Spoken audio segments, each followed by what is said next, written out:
Bueno, ahora sí, finalmente la tercera es la vencida. Voy a contarles un poco, ¿cierto? Y gracias ya por la invitación, de justamente lo que decía Katy, la política climática de Estado en Chile. Y vamos a partir, ¿cierto?, con el proyecto de ley marco de cambio climático, que es un proyecto que ingresamos en enero de este año al Congreso. Este proyecto está en el Senado actualmente, en la Comisión de Medio Ambiente. De hecho, la semana pasada estuvimos con Claudio, ¿cierto?, donde Claudio presentó la visión de la Asociación de Generadoras. Han ido varios representantes ya a opinar del proyecto. El proyecto se está tramitando con suma urgencia, eso es una muy buena noticia y eso significa que tenemos reuniones semanales donde escuchamos a distintos expertos y lo que esperamos es que prontamente, ojalá este mes, a más tardar el siguiente, se apruebe la idea de legislar. Esto es bien importante porque nos permite institucionalizar el cambio climático, estableciendo obligaciones y responsabilidades a nivel central para todos los ministerios sectoriales y a nivel regional, tanto en mitigación como en adaptación. El proyecto, entre algunas cosas, considera la participación ciudadana obligatoria para todos los sectores en los instrumentos que tienen relación con cambio climático, incorpora claramente a la ciencia como un actor clave para la toma de decisiones y establece instrumentos de gestión, comando y control, reconociendo dentro de estos instrumentos a la NDC, que vamos a contar en un ratito más, como la meta intermedia. Y otra cosa muy importante que también nos han preguntado harto es que establece un sistema de monitoreo, reporte y verificación para ir evaluando cómo vamos avanzando con estas metas que tenemos que establecer. El proyecto de ley marco establece principios rectores para Chile en toda la acción climática y acá destacar dos que no habían sido reconocidos anteriormente en ninguna legislación nacional. Tenemos el principio de no regresión y el principio de progresividad. Ambos principios están totalmente alineados, ¿cierto?, con el Acuerdo de París y lo que nos pide la Convención Marco. Por eso es tan importante que se reconozcan, ¿cierto?, en este proyecto de ley que claramente está basado en estos requerimientos internacionales. Específicamente, y por qué les muestro esta diapositiva, que es similar, ¿cierto?, a lo que les contaba al principio, es porque dentro de los instrumentos de gestión de largo plazo y mediano y corto, tenemos a la estrategia climática de largo plazo, que lo que hace es plantearnos nuestras metas, visiones, indicadores al año 2050 con metas intermedias, como la NDC. Por lo tanto, el proyecto de ley reconoce estos instrumentos y lo que vamos a hacer ahora es contarles cómo vamos con esos instrumentos. Otra cosa muy importante y que hay que ser bien claro es que establece por ley la meta de carbono neutralidad al 2050. Chile sería el primer país en Latinoamérica que tiene esta meta por ley, que es el instrumento jurídico más fuerte. Acá cuando uno compara proyectos de ley a nivel internacional, son los países desarrollados los que tienen, por ejemplo, meta de neutralidad, ¿ya? Y son los países en vías de desarrollo los que tienen metas e indicadores en adaptación. Chile lo que hizo fue tomar estos dos y considerarlos en el proyecto de ley. Y aquí lo que se destacó, ¿cierto?, como un área de suma urgencia en Chile fue el tema del agua, donde establecimos que tenemos que trabajar en indicadores de seguridad hídrica, que es justamente lo que vamos a ver en la estrategia. Este fue un proceso que se hizo con participación, ¿cierto? Se hizo una participación temprana y una participación ciudadana. Los dos procesos son inéditos para un proyecto de ley. En general los proyectos de ley no se hacen con tanta participación y recibimos alrededor de 4.000 aportes que permitieron tener un proyecto mejorado con los temas de seguridad hídrica, con la inclusión fuerte de la ciencia y un comité científico con compromisos subnacionales y con la inclusión sobre todo del Ministerio de Educación. Este proyecto está firmado por 15 ministerios, lo que lo hace de verdad un proyecto muy transversal. No es fácil tener un proyecto de ley firmado por 15 ministerios donde todos se comprometen a tener acciones concretas y se establecen metas para que tengan que realizar. Tenemos además, ¿cierto?, y continuando con esta visión de Chile como una política climática de Estado, la actualización de la NDC que presentamos en abril de este año, la presentamos y la entregamos a las Naciones Unidas, ¿cierto?, en la Convención Marco de las Naciones Unidas frente al cambio climático. Esta actualización tiene 4 pilares o 4 componentes que son claves. El primero es de mitigación, después adaptación, integración y un pilar social que permea toda la NDC. Acá es bien importante destacar que el proceso de participación ciudadana de la NDC se dio en el contexto de la crisis social que estábamos viviendo en Chile y esa es una de las razones, ¿cierto?, por la que se relevó el tema social, cosa que no habíamos hecho antes, que lo hacen pocas NDC y Chile lo hizo de una manera muy clara, comprometiendo una estrategia de transición justa para el proceso de descarbonización. Ahí recibimos súper buenas noticias hace poco y seguro Claudio también va a destacarlo, ¿cierto? Con el cierre de las centrales de Bocamina, ¿cierto? 1 y 2. Y ese proceso en el fondo de cierre voluntario de centrales a carbón, que es acordado con el sector público, lo que busca es tener un proceso de transición justa para asegurar, ¿cierto?, que los trabajos y las personas que viven en las comunidades cercanas a estas centrales puedan estar consideradas en estos procesos de cierre, ¿cierto? Y tenemos a los Objetivos de Desarrollo Sostenible, donde si ustedes revisan la NDC, y lo vamos a ver a continuación, se especifica claramente cómo cada compromiso aporta a los distintos Objetivos de Desarrollo Sostenible.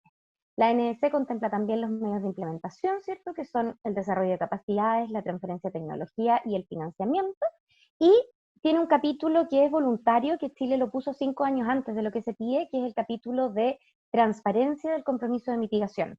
Esto significa, y yo se los voy a mostrar a continuación, que uno puede ver cuál fue el ejercicio que hizo Chile en detalle para determinar sus metas. En cuanto a metas específicas en mitigación, lo que tenemos es que cambiamos nuestro indicador, ¿cierto?, de intensidad a emisiones absolutas y a un presupuesto de carbono. Esto significa las emisiones acumuladas, ¿cierto?, en este periodo del año 2020 al año 2030, que son finalmente el área bajo la curva de nuestras emisiones. Esto es muy importante porque la ciencia nos ha demostrado que la temperatura aumenta por las emisiones acumuladas de CO2. Por lo tanto, Chile toma eso y lo pone como un indicador, ¿cierto?, en la NS y establece que nuestro pic de emisiones va a ser a más tardar al año 2025. ¿Cómo se ve esto y cómo hicimos esto? Nosotros contamos, y es lo que vemos en este gráfico, con un inventario de emisiones de gases de efecto invernadero. Este inventario es a nivel nacional y nosotros tenemos, está actualizado, ¿cierto?, para una serie de 1990 al 2016. A fines de este año, a más tardar en diciembre, vamos a tener la actualización de este inventario al año 2018. Pero cuando hicimos estas proyecciones teníamos, ¿cierto?, esta base. Y esta base lo que nos muestra es que Chile emite, ¿cierto?, por los sectores que consumen combustible, que se conoce como el sector energía, pero que va más allá de solo la generación de electricidad, ¿cierto? Tiene todo el consumo de combustible fósil por transporte, por la industria, etcétera. Las emisiones por industrias y procesos industriales que generan emisiones de por sí en su proceso o que, por ejemplo, usan gases refrigerantes que tienen potencial de calentamiento global. Las emisiones de la agricultura por el uso de fertilizantes nitrogenados y por la crianza de animales, y las emisiones de residuos que se dan, ¿cierto?, por la generación de metano. Y Chile tiene una particularidad, capturas por su sector forestal, por la biomasa forestal, que va aumentando en el tiempo. Eso hace que esta línea negra que se ve en este gráfico sean las emisiones, y se ve aquí, es que nosotros teníamos un escenario de referencia, que es esta línea roja, que iba subiendo nuestras emisiones hasta llegar en el año 2050 a 130 millones de toneladas. En el año 2016, en el inventario, teníamos 111 millones de toneladas. Y lo que se hizo en este ejercicio de carbono neutral, llegar a 65 millones de toneladas y tener las mismas emisiones que capturas de carbono, y por lo tanto ser carbono neutral como nos pide la ciencia, y esto tiene acciones específicas que no se comprometen, pero sí uno puede ver claramente cuáles son las cosas que vamos a estar trabajando y vamos a estar fomentando. La propuesta esta de carbono neutralidad, ¿cierto? Y la ANS es una meta intermedia, claramente, en este camino a la carbono neutralidad. Se realizó también un ejercicio para determinar cómo son los costos y los beneficios, ¿cierto? Los ahorros que tenemos por la implementación de esta carbono neutralidad. Hicimos una curva de costos de mitigación, que no la vamos a explicar en detalle aquí porque se requiere mayor detalle, pero en el fondo, y quizás Claudio también va a referirse, ¿cierto?, un poco, y tenemos un lanzamiento el jueves de un estudio similar que hicieron en la misma asociación de generadoras, ¿cierto?, que nos muestra cuánto cuesta implementar cada una de las medidas para llegar a la carbono neutralidad, y se evaluó tanto a nivel de inversión como a nivel de costos de operación y mantención. Y lo que pudimos ver, que es lo que está en este gráfico acá, es que la carbono neutralidad requiere una inversión importante del orden de 40.000 a 50.000 millones de dólares de aquí al 2050, pero significa ahorros que son más considerables aún. Por lo tanto, esta carbono neutralidad para Chile, en esta evaluación que es pura, que es netamente económica, lo que yo les estoy mostrando acá, ya es beneficiosa y significa ahorros para el país porque podrían estar en el orden de los 30.000 millones de dólares. Eso sin considerar claramente los beneficios sociales y ambientales que significa esta carbono neutralidad, que claramente hace que estos beneficios sean mucho más que lo que estamos en el fondo evaluando solo en esta evaluación que es económica. Además de la mitigación, la NDC tiene compromisos de integración, esto es un compromiso nuevo que no habíamos establecido anteriormente, y que se plantea en el fondo en bosque, océano, humedales costeros, turberos y economía circular, donde vemos que hay claras sinergias, ¿cierto?, en la mitigación y en la adaptación. En bosque se duplica el compromiso de la superficie de manejo sustentable y la forestación respecto a lo que teníamos antes, por lo tanto, esto lo que busca es mantener, ¿cierto?, las capturas al año 2050 para llegar a la carbono neutralidad. Se pone una meta nueva que es de disminución de la degradación en eventos como los incendios, ¿cierto?, para disminuir las emisiones asociadas al bosque, y se pone una meta específica de restauración ecológica de paisajes. En océanos también pusimos metas específicas, esto es bien importante, nosotros invitamos a todos los países a tener metas en océano, y Chile, en el fondo, obviamente después de la LUCOP, eh, lleva esto a la realidad poniendo metas concretas en la NDC con un compromiso en aumento de áreas protegidas. Esto no es solo aumentarlas en cualquier lugar, sino que contempla ecorregiones que están poco representadas en la protección de los océanos que ya tenemos actualmente, que alcanza 42%. Comprometimos el desarrollo e implementación de planes de manejo con indicadores de mitigación y adaptación, y la protección de humedales costeros. En turberas, que era algo que no estaba originalmente en la ANS, incluimos un inventario nacional de turberas porque necesitamos saber con claridad qué es lo que tenemos y cómo poder gestionarlo, y la definición de métricas e indicadores para poder hacer esta gestión. Además de economía circular, donde se establece una hoja de ruta, y la estrategia de reciclos orgánicos. En cuanto a adaptación, lo que tenemos es que se comprometen instrumentos para la gestión de la adaptación, muchos de ellos son actualizaciones de planes de adaptación que tenemos y otros son nuevos, como por ejemplo el plan de adaptación sectorial del sector minería o de borde costero, y planes de acción regional. Eso no teníamos antes en Chile, y relevando un poco lo que hemos visto, ¿cierto?, la importancia de lo subnacional y de la acción en los territorios. Estamos empezando a elaborar planes de acción regional, estamos ya con 4 pilotos en las regiones de Atacama, O'Higgins, Los Ríos y Los Lagos.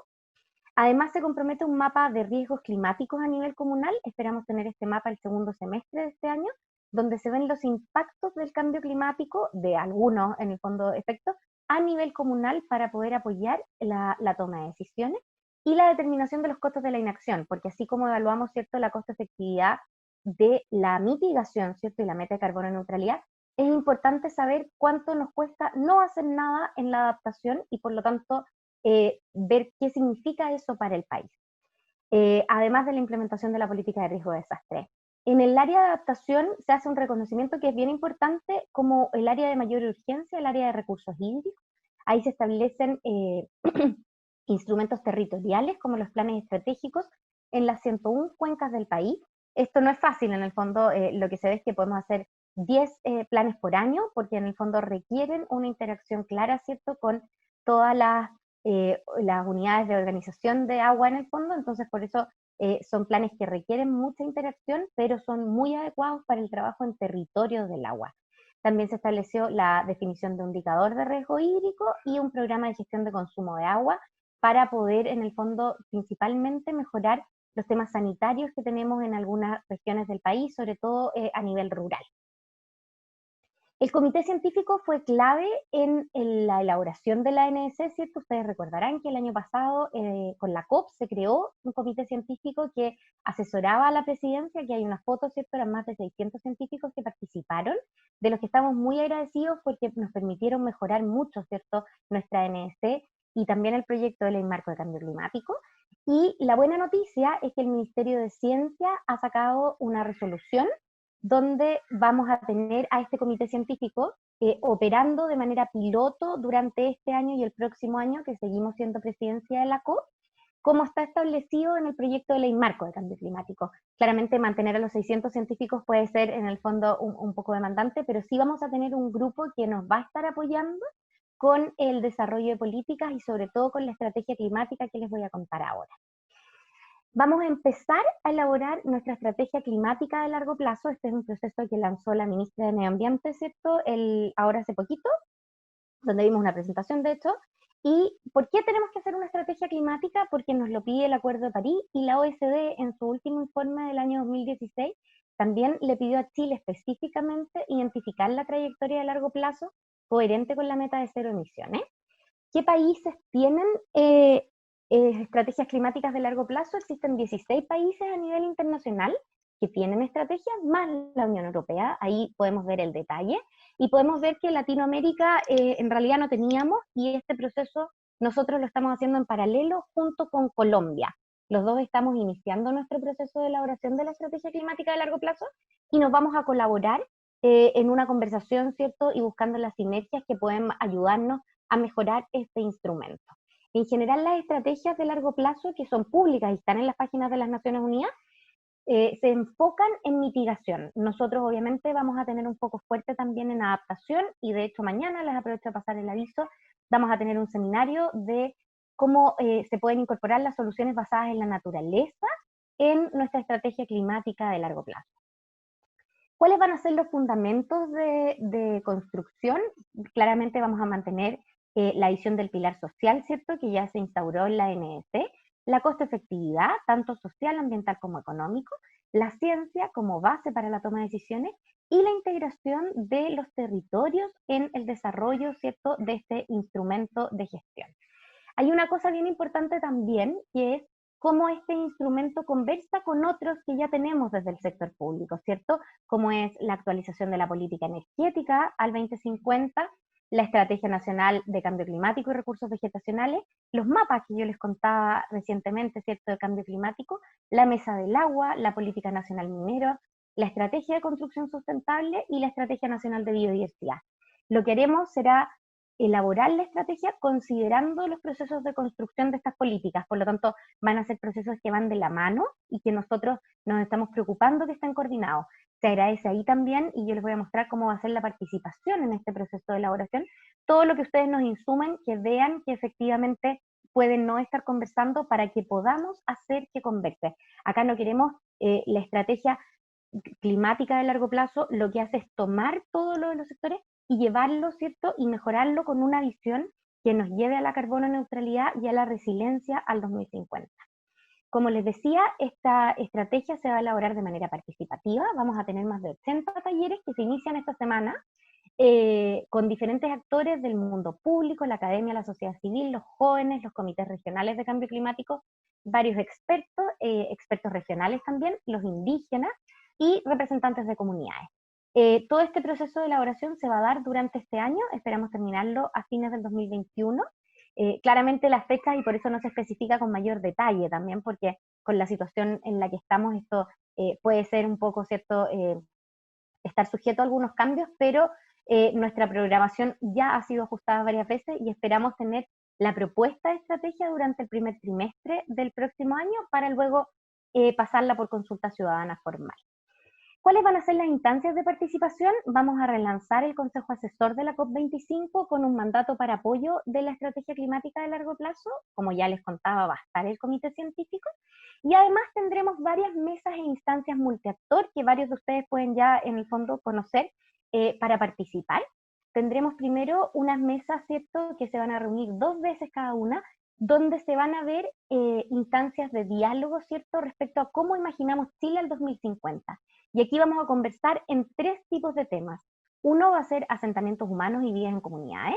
El segundo, funciones ecosistémicas y soluciones basadas en la naturaleza. De hecho, de eso va a ser este seminario que les comento mañana. Y la transición de los sectores productivos. Estas mesas van a ser una hora en junio y la próxima en octubre, y las estamos haciendo con el apoyo del Banco Mundial. Vamos a tener también mesas específicas para los sectores que van a tener metas, definir metas y definir indicadores, ¿cierto? Tal cual como está establecido en el proyecto de ley marco de cambio climático. Estos sectores, y van a ser mesas específicas por sectores, porque en las anteriores, que son mesas transversales, están todos juntos, ¿cierto? Viendo una visión global en cada uno de estos 3 temas. Aquí estamos por sector revisando cómo podemos definir una metodología para asignar metas y cómo definimos indicadores.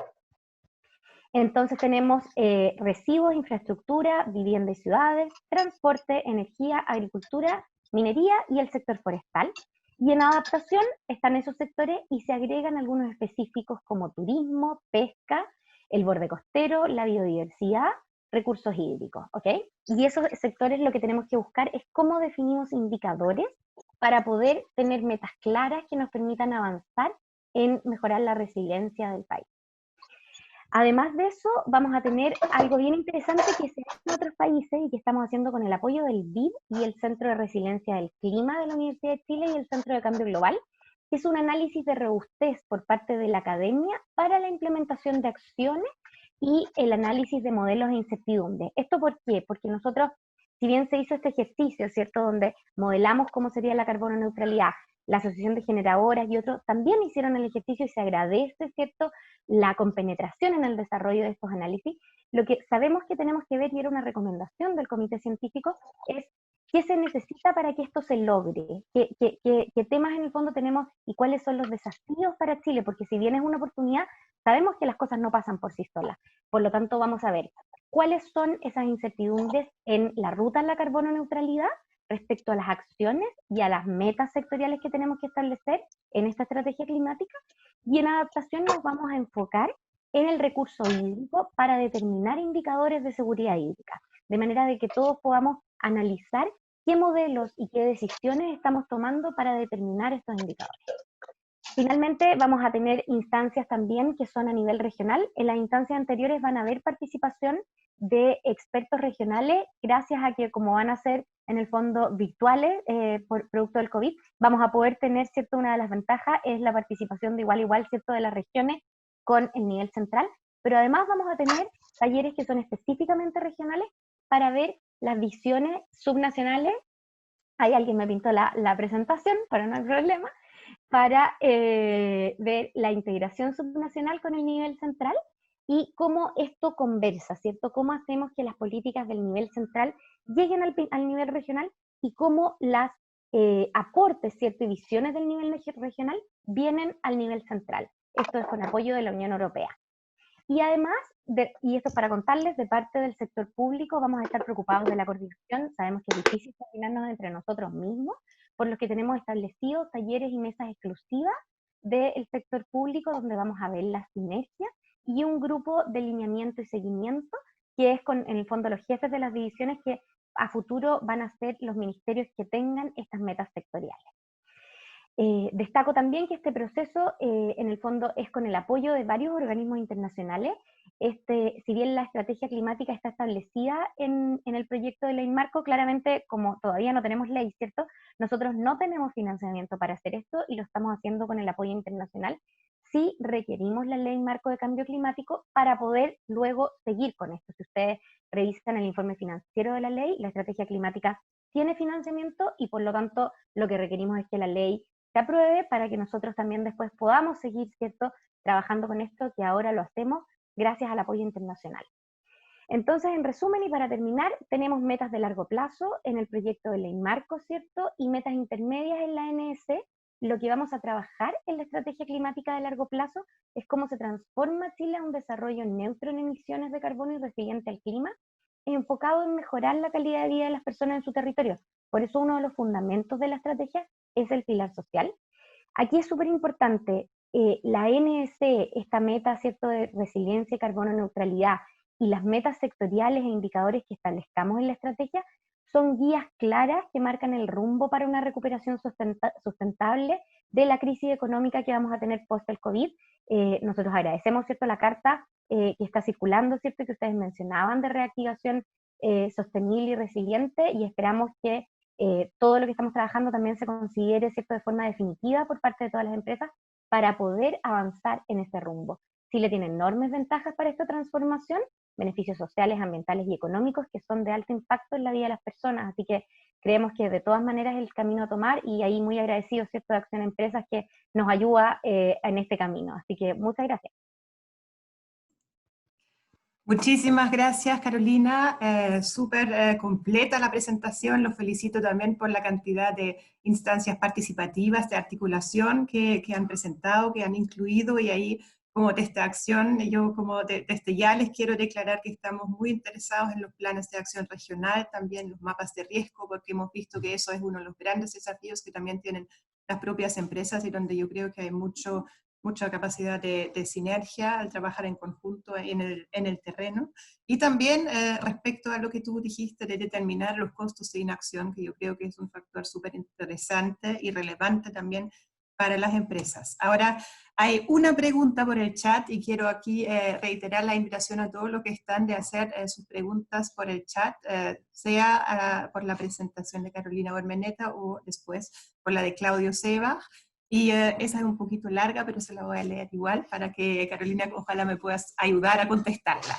Roberto Moreno pregunta, ¿se vinculan las acciones del Plan NDC con el proyecto de ley del Plan de Adaptación al Cambio Climático en Biodiversidad, asegurando el desarrollo de actividades como el diseño e implementación de corredores biológicos?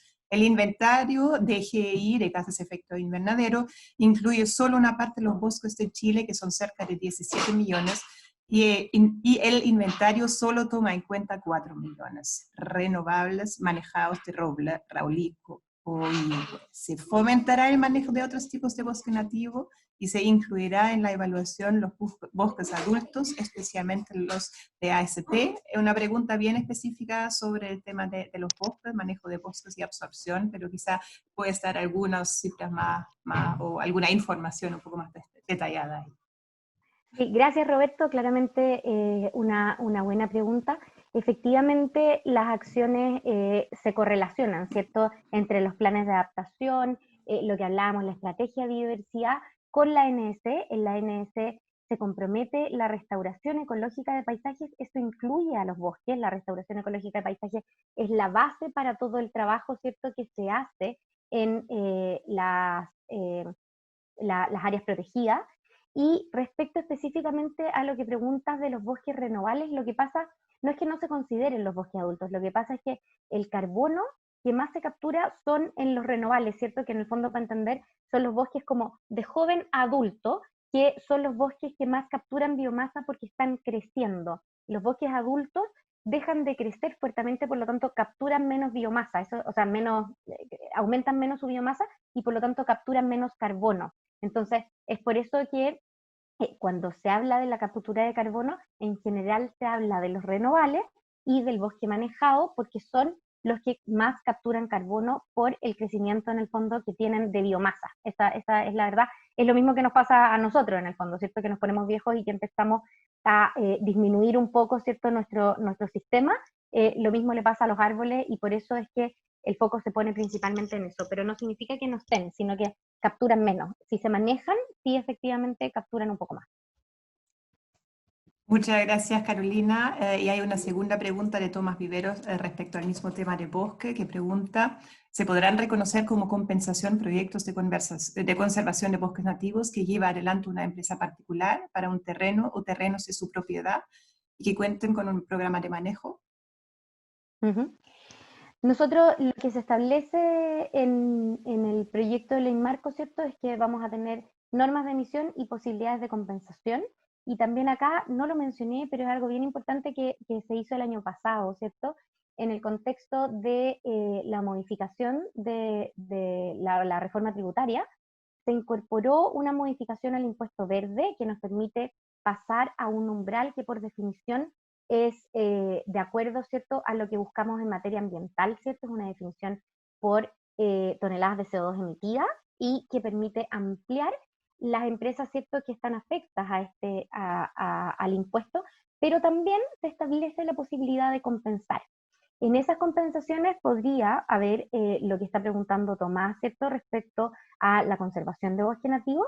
Nosotros, la buena noticia es que eso ya está aprobado en el Congreso, ¿cierto?, porque se aprobó la modificación de la reforma tributaria que llevaba esta modificación del impuesto verde, y por lo tanto nosotros desde el Ministerio de Medio Ambiente lo que tenemos que hacer es trabajar en esos reglamentos que definen con qué se va a poder compensar el pago del impuesto. Una de las alternativas es justamente lo que está mencionando Tomás, y nosotros esperamos ya el segundo semestre, ¿cierto?, probablemente más tirado para agosto o septiembre, invitarlos a conversar, ¿cierto?, respecto a cómo podríamos hacer esos reglamentos y esa normativa de manera de incluir distintos tipos de proyectos. Está también, esa es opción nacional, está también el tema internacional, ¿cierto?, que es lo del artículo 6, a lo que no se llegó a acuerdo, ¿cierto?, sabemos en la COP25, pero sí se sigue avanzando y Chile es un país que como es muy transparente en sus sistemas de inventario, por ejemplo, siempre nos han pedido y nos están buscando para ver qué ejercicios podemos hacer respecto a tener algún sistema, ¿cierto?, de mercado a nivel internacional, y eso es algo que también se está evaluando y viendo cómo podemos avanzar. Muchas gracias. De hecho, las próximas dos preguntas se refieren un poco a ese último punto que tocaste. Por un lado, Richard Bennett pregunta cuáles son los incentivos que se están pensando para fomentar una transición a una economía carbono neutral, que me imagino los incentivos principalmente para las empresas también. Y Roberto Moreno pregunta muy concretamente, ¿se establecerá un mercado formal de bonos de carbono? Que tú ya tocaste el tema un poco, pero te lo dejo planteado. Bueno, efectivamente, es un poco eso. Lo más concreto que tenemos es el tema que les estaba comentando del impuesto verde, ¿cierto? Que es una posibilidad cierta, nosotros tenemos que hacer ese reglamento, eso tiene que empezar a apoyar el 2023, por lo tanto tenemos un periodo donde tenemos que discutir cómo se establece, pero sí ya sabemos que lo vamos a hacer. Y respecto al mercado, como se conoció, ¿cierto? En el MDL, que probablemente hayan algunos que hayan participado, ahí es lo que se está discutiendo, ¿cierto? Artículo 6, y ahí sí hay que considerar algo que es bien importante. Nosotros fuimos un actor como Chile, ¿cierto? Clave en el mecanismo de desarrollo limpio, donde Chile participó activamente. Fue un país que presentó muchos proyectos y que comercializó bonos de carbono. En ese contexto nosotros no teníamos meta obligatoria, ¿cierto? Por lo tanto, podíamos comercializar lo que quisiéramos, porque Chile era un país en vías de desarrollo, como seguimos siendo, pero que no tenía meta de reducción de emisiones. Con el Acuerdo de París, lo que cambia es que todos los países tienen meta, por lo tanto, hay que definir cuáles son los proyectos que van a entrar a esos mercados formales. La gracia que tenemos nosotros es que como hemos hecho estos ejercicios y hemos avanzado y vamos a seguir avanzando en definir estos ejercicios, podemos ver cuáles son los tipos de proyectos, ¿cierto?, que más nos conviene considerar en los mercados de carbono que Chile ya ha declarado que quiere participar. Eso está establecido en la NDC y nosotros siempre hemos sido activos en querer tener, ¿cierto?, reglas para el acuerdo, para el artículo 6, y ahí lo que tenemos que discutir, ¿cierto?, como país, y lo vamos a tener que discutir estos años, qué tipo de proyectos se podrían comercializar, porque finalmente lo que yo comercializo me sirve para, por ejemplo, adelantar tecnologías que se van a demorar en entrar, y tengo que considerar que, por ejemplo, una parte de esas emisiones que yo voy a reducir, se las voy a tener que pasar al país, ¿cierto?, que me esté comprando esas emisiones, y por lo tanto yo no las puedo contabilizar. Esa es la discusión en el fondo que se da cuando se habla de la integridad ambiental y evitar el doble conteo, ¿ya? Y eso es algo que nosotros tenemos que definir, pero que claramente tenemos la capacidad, ¿cierto? Y hemos desarrollado los instrumentos y los ejercicios para poder discutir sobre valores y acciones que sabemos y que son concretas. Buenísimo, muchas gracias. Tengo tres preguntas más aquí esperando de ser contestados y sugiero que después pasamos a la presentación de Claudio Seba y dejamos las demás preguntas para el final. Primero, Mauro González pregunta respecto a la restauración de paisajes, ¿qué implica este compromiso? Y ahí me imagino no se refiere solo a bosques, probablemente, sino a los demás paisajes también, quizás puedes ahondar un poco. Exactamente, nosotros tenemos ahí proyectos de apoyo que son proyectos 10 específicamente, que nos están apoyando a iniciar el proceso de restauración de paisajes. La restauración de paisajes demora tiempo, ¿cierto? Y requiere mucho financiamiento. El compromiso específicamente implica el inicio de estos procesos que requiere acciones en los territorios y también requiere de gobernanza, ¿cierto? De un trabajo con las comunidades para poder llevar a cabo una buena restauración de paisajes. Entonces, eso es a grandes rasgos, porque para no explicarlo tanto y no alargarnos, en lo que implica, ¿cierto?, este compromiso, y que les vamos a ir comunicando cómo vamos avanzando y cómo se pueden ir haciendo parte. Muchas gracias. La próxima pregunta, yo me imagino que este interés para muchas empresas, pregunta Vinco Fran si la estrategia climática a largo plazo se vincula de alguna manera con el proceso de evaluación de nuevos proyectos del SEAR, el sistema de evaluación ambiental. Es una súper buena pregunta también, como las anteriores. Acá dos cosas. Uno, el proyecto de ley marco de cambio climático considera, ¿cierto?, que en el sistema de evaluación ambiental se deben considerar las variables de cambio climático cuando las empresas postulan, ¿cierto?, sus proyectos, y que se va a establecer un reglamento para eso, no se establece el detalle en la ley. Específicamente en la estrategia, lo que sería más en el fondo, y lo que esperamos de hecho que aparezca, ¿cierto?, es en estos análisis de robustez que les comentaba, ¿cierto?, para ver cómo se van a implementar estas acciones, que salga también cómo deberíamos mejorar, ¿cierto?, los procesos de evaluación nuevos de los proyectos del SEA, porque eso es parte, ¿cierto?, de algo que puede trabar o ayudar a la implementación de estos proyectos. Lo que queremos es que ayude y por lo tanto es algo que deberíamos encontrar, ¿cierto?, en la estrategia. Perfecto, muchas gracias. Ahora voy a dejarlo para la última pregunta que tiene más que ver nuevamente con el valor de la tonelada de carbono. Tú ya te referiste a eso, pero igual es interesante el punto que plantea Cristian. Y dice, ¿se tiene contemplado a futuro un incremento en el valor de la tonelada de carbono asociado al impuesto en el contexto de algún otro instrumento de precio del carbono que se implementa a futuro? Existe cierto acuerdo nacional e internacional que $5 no es compatible con los objetivos del Acuerdo de París, y yo creo que ahí también va a ser muy interesante la presentación de Claudio que vamos a escuchar a continuación. Las demás preguntas que están en la lista, no se desesperen, la vamos a dejar para el final, pero en ese momento me gustaría mucho pasar la palabra a Claudio Sebas, presidente ejecutivo de Generadoras de Energía, que nos va a dar una introducción sobre energía, electrificación y su impacto en el cambio climático, y sobre todo también sobre el rol del sector de la energía en una reactivación sostenible. Así que muy bienvenido, Claudio, y te paso la palabra. Muchas gracias, Katy. Muchas gracias, Carola, por tu presentación. Adelantaste buena parte de la pega.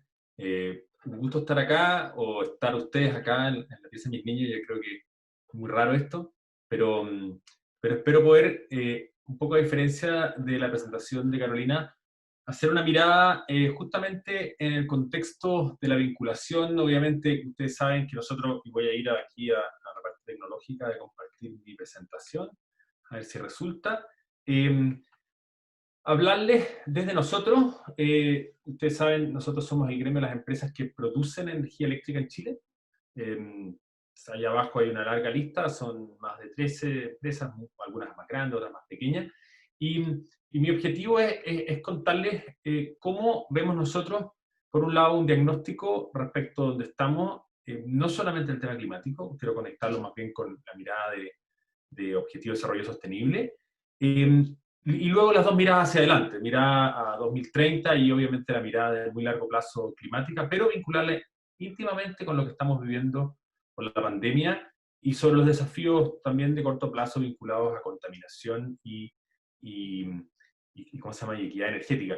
Esto es un pequeño anticipo de algo que Carola ya comentó. Este jueves vamos a tener un seminario a las 11 lanzando un estudio que hicimos para la COP25, que presentamos en la COP, que justamente profundiza y entrega detalles de algunas cosas que voy a adelantar hoy día. Y quisiera partir, si bien yo sé que aquí hay un grupo de más de 80 personas extremadamente informadas, y por lo tanto mi idea es, por un lado, ser un poco también inspiracional y contextualizar.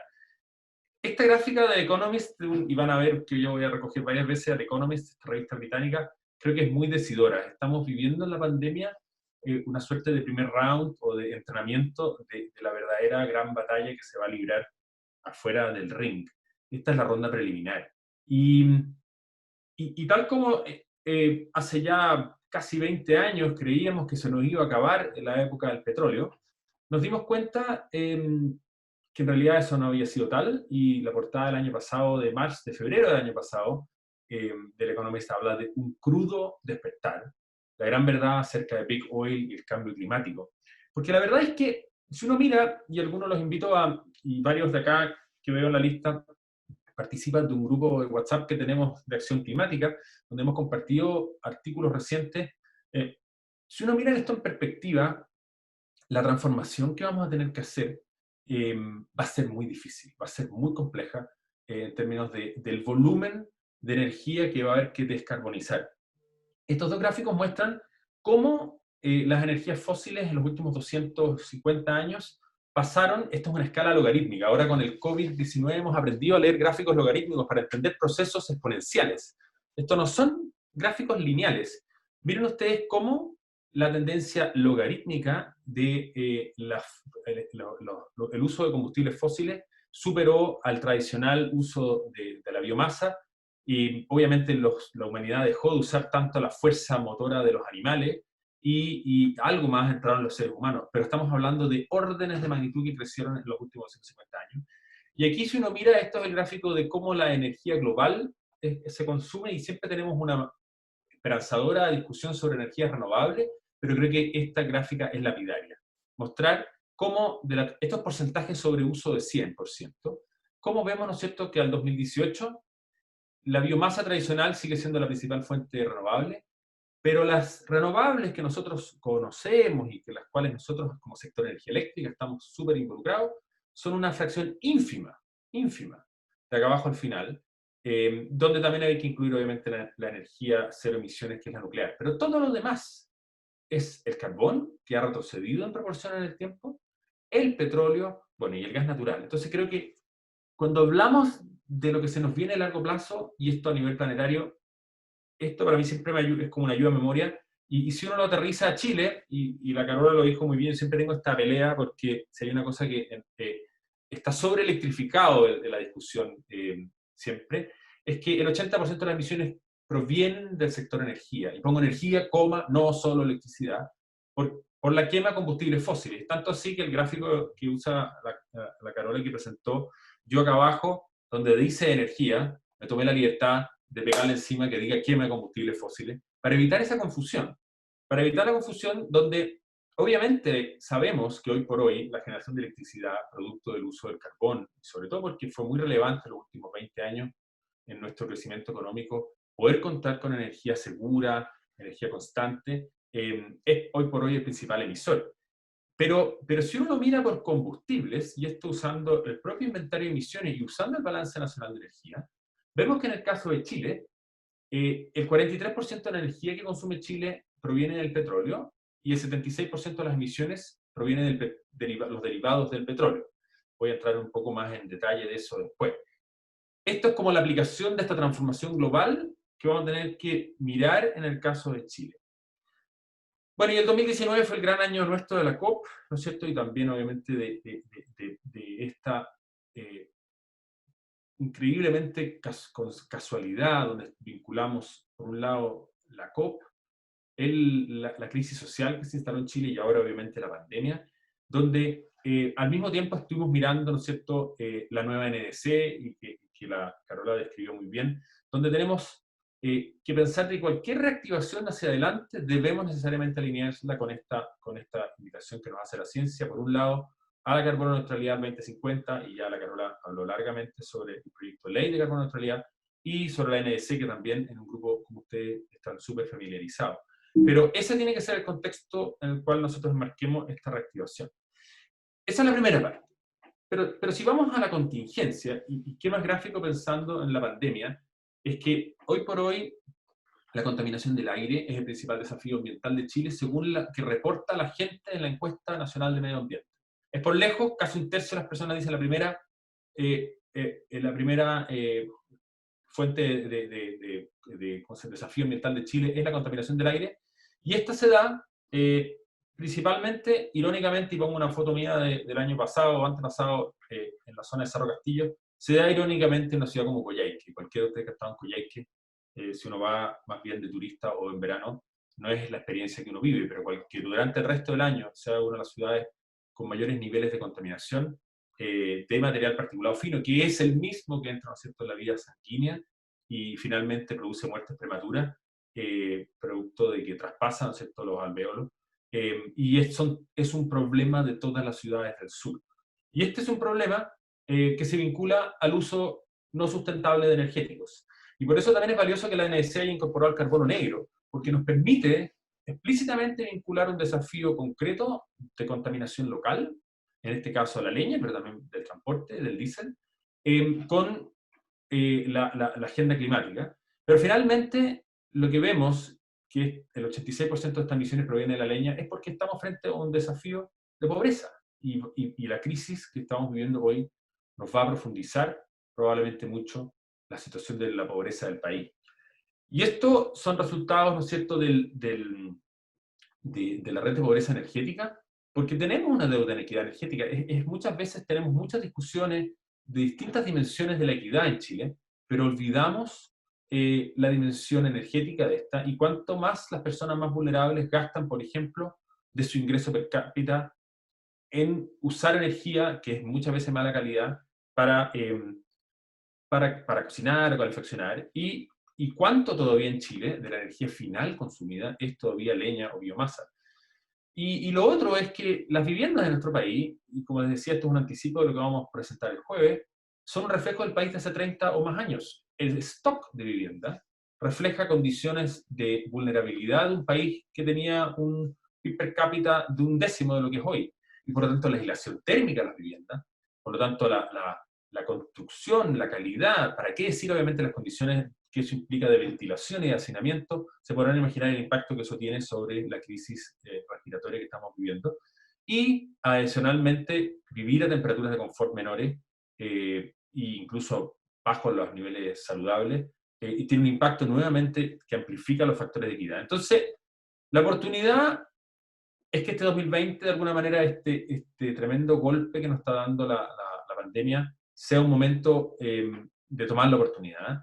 Y como fue la portada de la semana pasada que dice, "Seize the moment, the chance to flatten the climate curve". Hemos discutido mucho en cómo aplanar la curva de la pandemia, pero aquí estamos frente a una oportunidad de vincularlo con aplanar la curva climática, y por eso está este llamado a la acción de un conjunto de autores de buscar que la reactivación sea sostenible y que esté precisamente alineada la superación de la pandemia con esta estrategia a largo plazo. Y lo que quiero hablar ahora es un poco cómo nosotros visualizamos desde el sector generación eléctrica cuál es el aporte y la oportunidad. Y varias de estas cosas ustedes voy a tratar de pasar lo más rápido posible, las han visto latamente, pero me gustaría enmarcarlo, contextualizarlo en que esto tiene que estar necesariamente contextualizado en los ODS, que tienen 3 dimensiones. La primera, emisiones globales, lo que estamos hablando acá, ¿no es cierto? Segundo, emisiones locales, porque habla de energía asequible y no contaminante. Y finalmente, en lo asequible, la dimensión de acceso equitativo a la energía. Y lo primero es que esto es obvio, porque sabemos que tenemos mucha energía renovable, sabemos que tenemos minería, cobre, litio, sales solares, ustedes en Acción Empresa trabajan en mucho de esto, pero estos son esenciales para la economía climática. Recordar que, y ahí esto vuelvo al gráfico original, cuando menciono lo pequeñito que es, pero la hidroelectricidad sigue siendo la principal fuente, pero una de las expresiones más dramáticas, ¿no es cierto?, del cambio climático es precisamente la dimensión del agua. Entonces, hoy día el 44% de la energía eléctrica fue renovable, pero el año pasado fue menor que el año 2018, precisamente por los 10 años de sequía que estamos viviendo. Aquí hemos visto también que el país ha sido muchas veces nominado en los últimos años como un país atractivo para la inversión en renovables. Quiero distinguir que las razones de esto no es porque tengamos mucha energía renovable, es porque hemos sido un país que sistemáticamente ha estado abierto a la inversión extranjera, que tenemos mercados súper competitivos en materia eléctrica y hemos dado certeza jurídica a esas inversiones de largo plazo. Son esos factores como, llámalo, condiciones habilitantes para la agenda climática y para la acción climática que tendemos a olvidar. Nos tendemos a centrar en las soluciones tecnológicas, nos tendemos a centrar en las oportunidades económicas, pero lo subyacente a eso, y que ha sido la fortaleza de Chile, tiene que ver con estas dimensiones. Tiene que ver con calidad regulatoria, con diálogo, con confianza, y esos son factores a preservar para poder seguir sosteniendo esta inversión. Como ustedes lo saben, nosotros estamos full construcción de renovables. Yo estaba mirando ayer el catastro de inversiones que están en el CIA. 99,9% de los proyectos de generación en evaluación de impacto ambiental son de energía renovable y más del 80% de los proyectos actualmente en construcción son de energía renovable. Y eso nos está llevando a que estamos invirtiendo hoy $9.000 millones en proyectos de energía renovable en construcción. Y parte del desafío de la pandemia ha sido cómo estos proyectos no paralicen. O sea, cómo gestionamos la pandemia, más allá de que obviamente ustedes se habrán percatado que no hemos tenido problemas relevantes de suministro. Yo creo que eso ni lo dije, pero uno de los desafíos obviamente cuando entramos en esto del sector eléctrico ha sido sostener el suministro, que nos permite estar comunicados, nos permite mover los hospitales, nos permite cosas que damos casi por descontado. Pero al mismo tiempo sostener la construcción y obviamente, a propósito de los proyectos que yo estaba planteando, ¿cómo hacemos para que luego de salir de la pandemia reimpulsemos en línea con estos proyectos? Eso significa, por ejemplo, cómo hacemos que el CIA no se paralice, cómo logramos que el CEA siga con nuevas tecnologías, con nuevos desafíos, buscando sacar adelante la evaluación ambiental de proyectos. Y ya como mencioné el agua, a partir del 2030, este fue un estudio que publicamos el año pasado, el sol va a ser la primera fuente de energía solar, de energía eléctrica de Chile. Y para mirar hacia el largo plazo y ser consistente con la estrategia de carbono neutralidad, esta penetración masiva de electricidad renovable va a ser clave para descarbonizar la demanda de energía, para mirar el otro lado. También un resultado es que ya al 2030, consistente con carbono neutralidad, deberíamos estar alcanzando el 86% de energía renovable de la matriz eléctrica. Y eso tiene que ver en buena parte con esto, con nuestra capacidad de construir diálogo.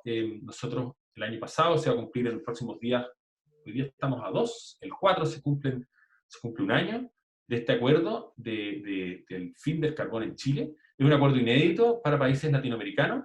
El acuerdo estableció que 1 gigawatt, y luego cambió a 1,3 para la COP, y la semana pasada cambió a 1,7 gigawatts de capacidad van a cerrar al 2024, en los próximos 5 años.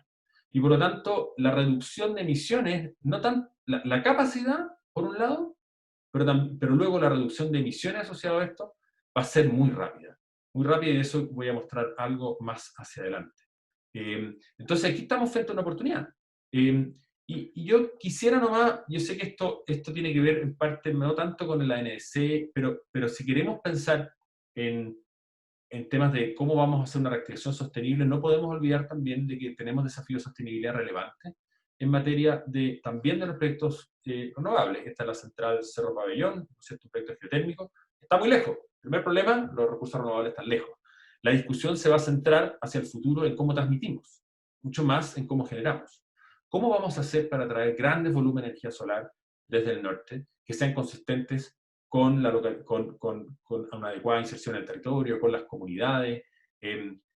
¿Cómo vamos a hacerlo en materia de pueblos indígenas, por ejemplo, en el altiplano o en la zona sur? ¿Cómo se llama? ¿Cómo lo vamos a hacer cuando iniciemos la elección de gobernadores y un proceso creciente de descentralización? Entonces, en ese sentido, también va a ser muy clave el ordenamiento territorial. Solo enuncio, y alguien hizo la pregunta también, ¿cómo se va a vincular esto, por ejemplo, con la biodiversidad? Son enunciamientos, pero son relevantes de tener presente en esta dimensión de reactivación sostenible. Y por lo tanto, tomamos esa electricidad, que está siendo crecientemente renovable, y descubrimos que en realidad esta es la mayor oportunidad climática que tenemos, de eficiencia energética, de aire limpio y de reducción de la pobreza energética. Y con esto quisiera terminar de explicar, bueno, ¿qué podemos hacer con esto?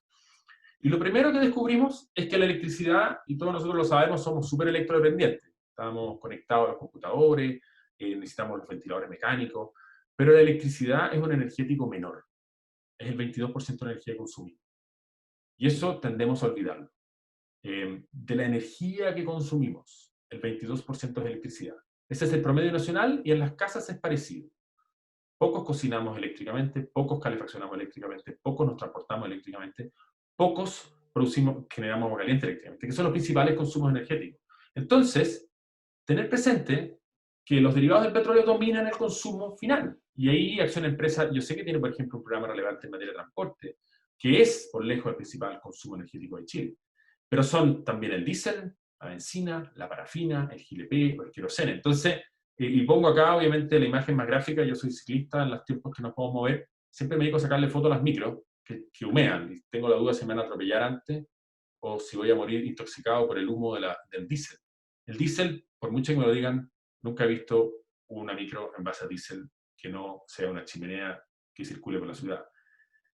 Y entonces, esta carbono neutralidad en el horizonte a largo plazo, y esto es una versión simplemente del estudio, pero en la versión carbono neutralidad. Después no voy a relevar hoy día los resultados anexos a esto, pero uno de los grandes descubrimientos, o no descubrimientos, pero las grandes conclusiones, es que la generación eléctrica, en el periodo de los primeros 10 años, o sea, de aquí a la NDC, va a aportar más del 60% de la reducción de emisiones de gases de efecto invernadero en Chile.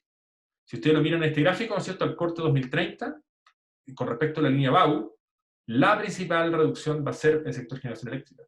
Y luego, a partir del 2030, va a ser el desafío de la transformación de los otros sectores, para que luego, al 2050, el transporte, que va a ser la mayor transformación que tengamos que hacer por sobre el BAU, va a ser la parte más relevante, pero también la edificación y también la transformación en minería y obviamente la industria. Entonces, aquí obviamente está el aporte del retiro del carbón y la inserción de la renovable. Pero el futuro del transporte vamos a tener que empezar a discutirlo. ¿Cómo realmente hacemos esa transformación? Yo creo que tanto el retiro de carbón como las renovables, si sostenemos estas condiciones habilitantes, vamos a poder hacerlo. La pregunta es, ¿cómo logramos esto? ¿Cómo logramos realmente terminar con esa ineficiente máquina que transforma benzina en mucho calor y algo de movimiento, que se llama el motor a combustión interna? Y por otro lado, conectándolo con la crisis social, es cómo mejoramos el aislamiento térmico de las viviendas y la fuente de calefacción. Eso va a tener un impacto en descontaminación y reducción de la pobreza energética. ¿Cómo pasamos de viviendas de stock, que hoy día casi el 70% son viviendas sin aislamiento térmico, a viviendas de calidad? ¿Cómo cambiamos las fuentes de principalmente leña que se usa para calefaccionar hoy día a electricidad o gas natural, que tenemos claro que va a ser, ¿no es cierto?, un elemento energético de transición? Y esto es un outcome, esto no es un deseo. Se podrán imaginar que un gremio que produce electricidad, esto es una linda noticia, de que la electricidad, ya sea para usarla directamente o para producir hidrógeno verde, va a ser un energético que va a pasar de ese 22 o 24% hoy día a ser una participación mucho más relevante en la participación final. Y ahí, nuevamente, un desafío obviamente es que Chile puede posicionarse y puede seguir siendo un país súper estratégico en su posición global. Somos el triángulo de litio, y por lejos nosotros somos los mayores productores, tenemos todo el cobre del norte, y por lo tanto es tremendamente relevante lo que podamos hacer en nuestra estrategia climática respecto a esto. Entonces, en síntesis, esta reactivación sostenible a la que estamos llamando debe, a juicio nuestro, necesariamente vincular estas acciones que promuevan creación de empleo, o sea, sostener la inversión, sostener la construcción, inversión, pero en su aplicación, cómo buscamos enfocarla también en la equidad, alineándolas con las dos cosas que nos presentó Carolina antes, que tiene que ver con la NDC y con la estrategia climática de largo plazo, hacia esta carbono neutralidad y hacia una resiliencia al clima. Porque tal vez no lo mencioné, pero cuando uno piensa, por ejemplo, todo lo que puede ser la transformación de los hogares y las viviendas, eso no es solamente un aporte a la salud, no solamente a la descontaminación, sino que también es un aporte a la adaptación de los hogares del futuro ante eventos climáticos extremos y cambios de temperatura. Eso es lo que nosotros vemos como generadoras de Chile hacia adelante, y estamos bien convencidos que este futuro va a ser bien prometedor. Y los dejo con esta invitación nomás, que los que quieran inscribirse, esto, perdón por el marketing, ya lo anunciamos antes de partir, pero este jueves tenemos un seminario de lujo donde vamos a entrar en los resultados cuantitativos de lo beneficioso que es para Chile tener una estrategia de reactivación sostenible alineando estos objetivos de desarrollo sostenible. Así que eso, Katy, que es lo que quería comentarle. Muchísimas gracias, Claudio.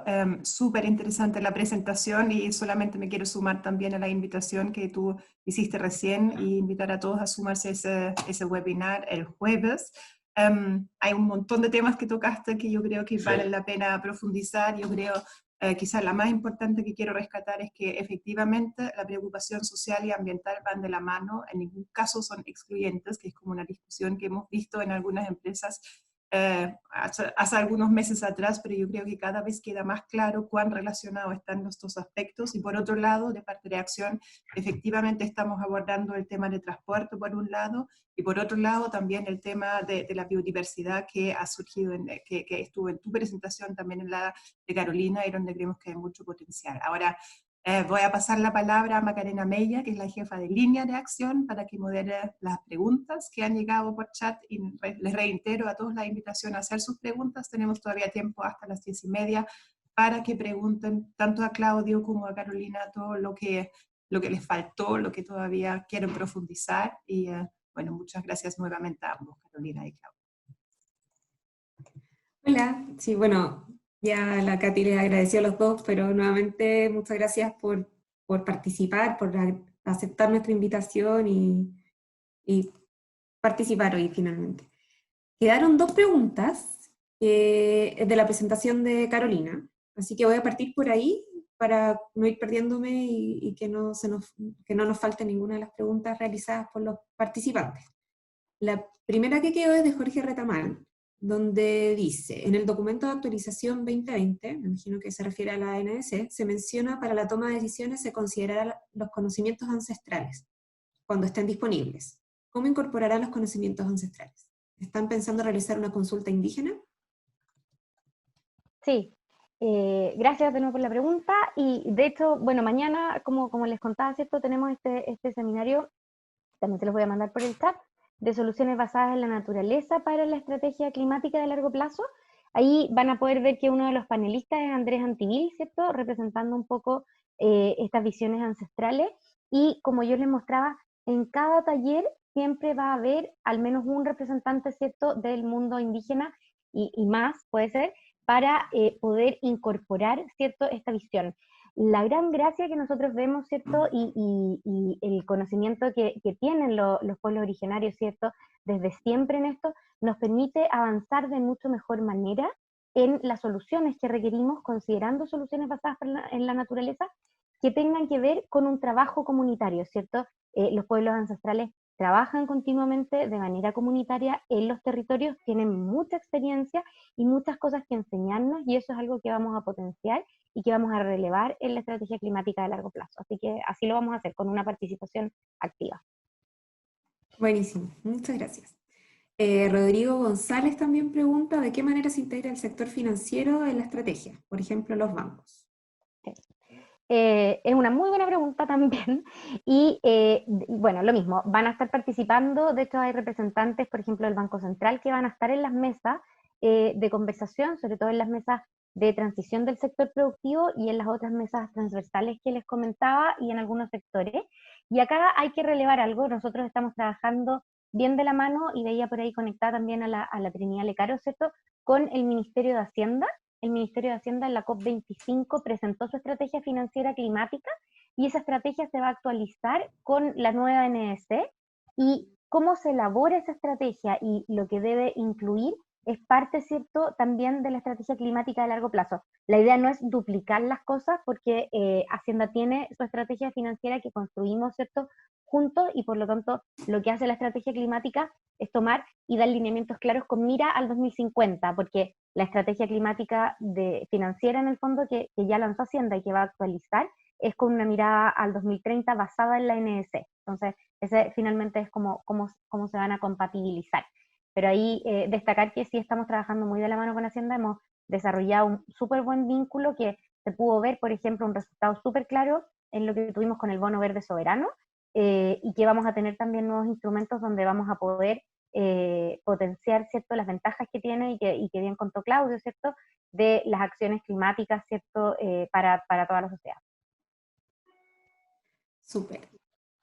Roberto Moreno también comenta y pregunta: turismo y conservación de bosques en el mundo se vinculan a través de corredores biológicos. Nosotros buscaremos fomentar esa herramienta de gestión. Se incluye entre las medidas para la mitigación de gases de efecto invernadero y para la descontaminación el potenciar el arbolado urbano, ciudades más verdes, corredores verdes urbanos. Bueno, esa es algo que esperamos, ¿cierto?, que salga con más fuerza, de hecho, en la estrategia, en esta visión, ¿cierto?, transversal de las ciudades, ¿cierto?, de cómo queremos construir nuestros asentamientos, ¿cierto?, humanos, las ciudades, y también cómo son las soluciones basadas en la naturaleza y las funciones ecosistémicas los que nos ayudan a lograr estos compromisos de integración. Por lo tanto, sí deberíamos tenerlo en la estrategia climática de largo plazo como un tema a conversar, y que esperamos que salga tal cual como lo está planteando, ¿cierto?, aquí en el fondo, en este foro. Ahora una pregunta para Claudia, de Tomás Viveros. En el caso del sector transporte, ¿el mecanismo de transformación será una electrificación como se ven los automóviles eléctricos o mediante hidrógeno verde? Ya, como todo en la vida, no existen estas soluciones que para todo calza todo. Primero que nada, yo haría la respuesta en dos dimensiones. Una es en el aspecto temporal y otro en el aspecto del tipo de partición modal. Incluso en el no uso de transporte. Como mencioné, hay una parte de la lámina del transporte es hoy, dentro del consumo energético de Chile, el 35% del consumo. Para ponerlo en contexto, eso es el doble que consume la minería, o es el doble que consume toda la industria de Chile en energía. O sea, movernos es mucha energía y es por lejos la más grande. Pero hay tipos de cosas que nos movemos que son más rápidas de transformar y descarbonizar que otras. Y básicamente son aquellas donde la acción sea más costo efectiva. Y por eso, por ejemplo, los autoeléctricos privados son, desde el punto de vista del beneficio social, un mal negocio en el corto plazo, porque todavía sus costos de sustitución y los beneficios que generan para un aparato que está parado en tiempos normales el 90% del tiempo, los beneficios que generarían los menores costos de operación y mantenimiento, que son brutalmente menores, estamos hablando que son un 80% menos que una autocombustión, por la eficiencia del motor eléctrico, va a demorar, pero hay transformaciones que sí hay que hacer rápido. Todos aquellos que son usos intensivos en transporte, donde el equipo que se mueve mucho. Los buses, como ejemplo, ¿no es cierto?, Santiago, transformación del parque de buses, que además tiene un efecto de inequidad, porque son las personas que más usan ese sistema de transporte. La logística, desde la ciudad, de buses de distribución, camiones de distribución, etc. Y en larga distancia, ya sea el cambio modal al transporte, ojalá de trenes, nuestra densidad como país nos ayuda poco, la geografía para el norte nos ayuda muy poco, pero sino también, y ahí es donde hay una parte que va a ser eléctrica, aquellos usos que no requieran mucho peso, y hay otra que va necesariamente a requerir energéticos como el hidrógeno verde en usos como, por ejemplo, camiones mineros. Para que se hagan una idea, un camión minero Chuquicamata, 5.000 litros de diésel al día. Es lo que usa un camión minero, 5.000 litros al día. Entonces, eso no hay batería de litio que aguante, no tiene ningún sentido. Lo mismo con probablemente transporte de larga distancia, donde el hidrógeno verde puede ser usado en sustitución del combustible. Entonces, no hay una respuesta para todo, pero la combinación va a ser electricidad, y también va a haber probablemente mucho de micromovilidad, y hidrógeno verde.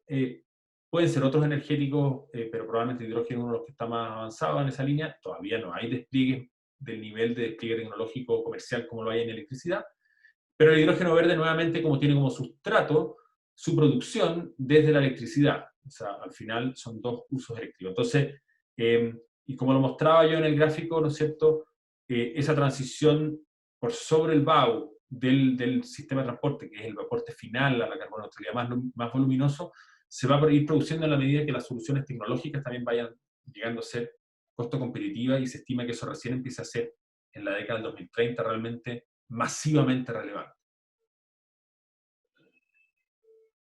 Perdón, solo un paréntesis. Y obviamente, ¿para qué está decir que al menos en el caso de Santiago y en algunas ciudades, el aporte que eso tiene en la reducción de contaminantes locales? Eso es como un co-beneficio que a veces resulta aún ser mucho más beneficioso que el beneficio mismo. Es verdad. Rodrigo Céspedes también pregunta y saluda. Hola Claudia, entendiendo lo relevante que es por su aporte a las emisiones, la necesidad industrial de calor, ¿se ha considerado definirlo como área clave de reducción? ¿Hay una idea previa de iniciativas para enfrentarlo? Nuevamente, la producción de calor es una dimensión interesante, porque efectivamente el calor, por ejemplo, en los hogares, es la principal consumo energético de los hogares en Chile. Y nuevamente, cuando uno dice eso genéricamente, es muy distinto un hogar en Arica que un hogar en Coyhaique. Pero en promedio, el calor, hasta la primera vivienda, después industria, es el 55% de la energía que consumen los hogares en Chile. 55%. Más de la mitad de la energía consumimos para calor. Ahí, la primera respuesta es solucionemos cómo producir calor, pero en realidad la primera respuesta debería ser cómo evitamos la fuga de calor. O sea, cómo recondicionamos las viviendas, cómo producimos viviendas que sean eficientes en lo térmico, porque al final, si no, es un desperdicio, y además es costoso, y uno le impone un costo de operación a la familia de una casa. ¿Vale? Entonces, la tecnología emergente que más costo efectiva es, pero que requiere inversión, son las bombas de calor. La bomba de calor es un proceso súper conocido, pero poco expandido. El refrigerador es una bomba de calor, pero es inversa. Con muy poquita energía produce frío y expulsa calor a la pieza. Los split calefactor o las oficinas típicamente se calefaccionan con bombas de calor, pero no es masivo en los hogares. Y la bomba de calor puede producir agua caliente o aire caliente. O bien, y por eso dije que es importante para pensarlo en la adaptación, también puede producir frío. El split puede invertir la bomba de calor.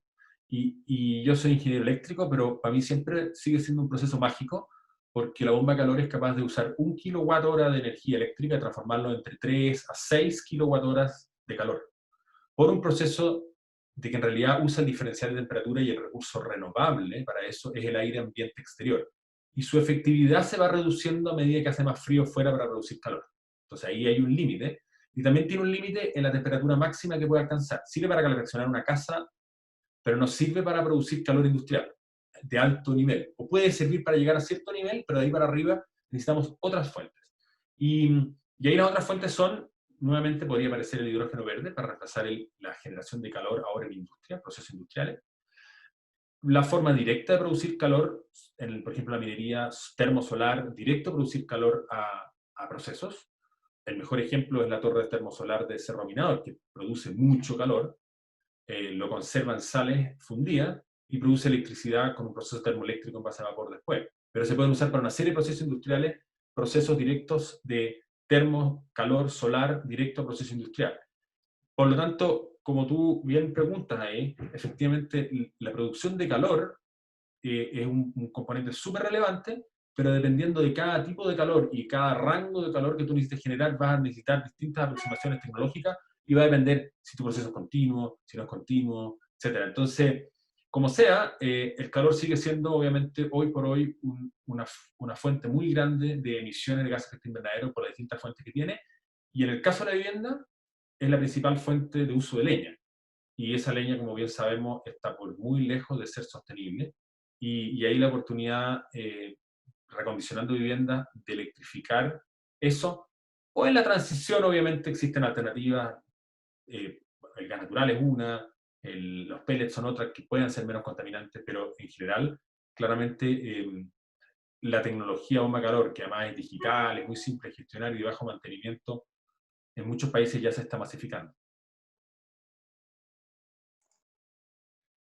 Súper. Hay una última pregunta, me parece, por ahora, y ya estamos, sí, cerca del tiempo. De Karen García, también tiene relación con la calefacción, pero por ahí tal vez la Caro también tiene algo que aportar desde el Ministerio de Medio Ambiente, porque pregunta, considerando que las regiones del sur son las que poseen índices de contaminación más altos y que los habitantes no poseen los recursos para una calefacción más limpia, ¿existen o existirán fondos, ya sea estatales o públicos, para apoyar iniciativas de mejora en esta temática? ¿Querés compartir tú, Carola, algo sobre lo que tiene el programa del Ministerio y los fondos? Bueno, sí, claramente es un tema, ¿cierto?, en las ciudades del sur, sobre todo ahora, ¿cierto?, con la situación que se viene con el COVID. En ese sentido, la ministra lanzó una mesa, ¿cierto?, que es COVID y contaminación del aire, donde se está trabajando ya con los actores regionales específicamente, ¿cierto?, para movilizar, ¿cierto?, y agilizar varias cosas. Una son, primero esto, la entrega de calefactores, ¿cierto?, y las modificaciones que se pueden hacer en las casas, entendiendo que, y estamos totalmente de acuerdo con Claudio, ¿cierto?, está bien modificar, ¿cierto?, cómo nos calefaccionamos, pero requerimos viviendas que sean más sustentables, y en ese sentido estamos participando activamente con el Ministerio de Vivienda también en esta estrategia, ¿cierto?, de construcción sustentable que esperamos pueda hacer y contar, ¿cierto?, con más financiamiento para poder transformar muchas viviendas, ¿cierto?, y que definitivamente todas las nuevas ya sean con una construcción que permita una calefacción mucho más eficiente. El calor que perdemos, ¿cierto?, en calefacción tiene una alta importancia en lo que termina pasando con nuestra contaminación en todas las ciudades del sur. Así que sí estamos trabajando y sí nos falta harto también por solucionar al respecto. A ver, obviamente, y vuelvo sobre la electricidad como causa, tal vez, no sé, curiosamente estudié la ingeniería eléctrica hace 20 años, jamás me he dedicado a la energía hasta los últimos 5 años, pero sí me dediqué mucho a los temas sociales en mi vida, y claramente el desafío de pobreza y equidad energética que tiene el uso de la leña para cocinar, calefaccionar, es el desafío en el sur de Chile, el más grande por lejos. O sea, si yo digo que en promedio los chilenos nombran la contaminación del aire como el mayor desafío ambiental, cualquiera que ha visitado Temuco, Valdivia, Coyhaique, Osorno, cualquier ciudad, incluso Rancagua, e incluso Santiago, en estos tiempos, puede observar que el uso de leña es por lejos el desafío de pobreza energética finalmente más grande. Y lo que hemos visto es que efectivamente tiene que haber soluciones que combinen financiamiento, porque hay que hacer inversión para tener mejor vivienda, en primer lugar, porque de nada sirve poner calefacción de mejor calidad si no resuelves el tema de la vivienda. Y el Banco Estado ha lanzado algunos programas, el Ministerio de Vivienda tiene los programas de protección a patrimonio familiar, pero y ahora hablo desde el sueño y de la esperanza de que si uno pensara en un plan de reactivación con generación masiva de empleo, un plan masivo de reacondicionamiento térmico del stock, no solamente mirando hacia adelante la vivienda, sino del stock de vivienda de Chile, tal como lo fue la reconstrucción del terremoto 2010, por ejemplo, donde reconstruimos 800.000 viviendas. ¿Cómo podríamos reacondicionar térmicamente viviendas en el centro-sur de Chile para subir el estándar de confort térmico?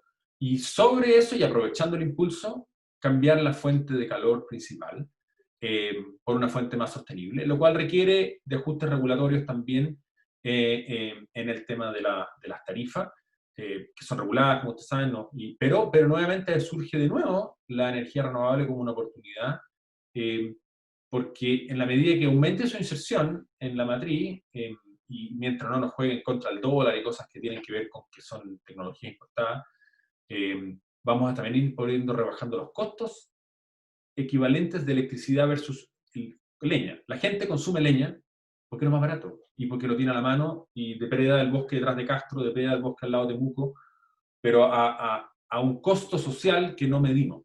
Entonces, esa como triada que alinea todos los objetivos, menores costos de producción tecnológica de electricidad, tecnologías que van a ir crecientemente masificándose, que permiten haciéndolo costo efectivo, y mecanismos de financiamiento. Y ahí sí creo que ahí va a ir la mano a la acción pública, porque al final las personas que van a requerir esto son las personas más vulnerables. Yo siempre he sido enemigo, por ejemplo, de los programas de subsidio de tecnologías que capturen las personas más acomodadas. Por ejemplo, los programas de techos solares que terminan, aquella persona que tiene el capital, que logra apalancarlo, es probablemente la persona que menos lo necesite. Hay que pensar en aquellos programas donde las personas más lo necesiten, que son las personas más vulnerables en las casas de peor condición. Entonces, nada, eso creo que va a ser una de las líneas importantes que esperamos de acción de reactivación sostenible de la pandemia. Y veo que hay una pregunta de Vinco por ahí, ¿no? Sí, hay 2 preguntas más y con eso ya cerramos porque estamos ya en la hora.